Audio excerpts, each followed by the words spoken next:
ঘরের মধ্যে যদি কোনো রকম নেগেটিভ এনার্জি চলে আসে এবং আপনার ঘরে যদি অলক্ষ্মী বিরাজ করে, অর্থাৎ আপনার বাড়িতে সমস্ত সদস্যদের মধ্যে সবসময় ভালো লাগে না, সবসময় নেগেটিভ চিন্তা, আমার এটা হবে না, আমার ওটা হবে না, ওটা আমি পারবো না, এই সমস্ত যদি নেগেটিভ চিন্তা থাকে, তাহলে এর জন্যে আপনাকে একটা ভালো সুন্দর টোটকা বলছি এবং এই টোটকাটা আপনারা করে দেখুন।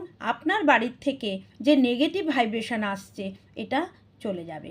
এটার জন্য আপনারা কি করবেন, শনিবার দিনকে যারা রাত্রেবেলায় রুটি খান, আপনাদের রুটির অবশিষ্ট একটা রুটি রেখে দেবেন। সেই রুটির মধ্যে আপনারা মধ্য আঙুল দিয়ে সর্ষে তেল দিয়ে রং কথাটা লিখবেন এবং রং কথাটা লেখার পর আপনারা আপনাদের সবসময় চিন্তা করবেন যে এটা আপনাদের কাজ করলে ভালো হবে, এই পজিটিভ চিন্তা নিয়ে আপনারা এই কাজটা করুন। তারপরে এই রুটিটা আপনারা রাস্তায় যে কোনো রকমের রঙের কুকুরকে খাইয়ে দিন।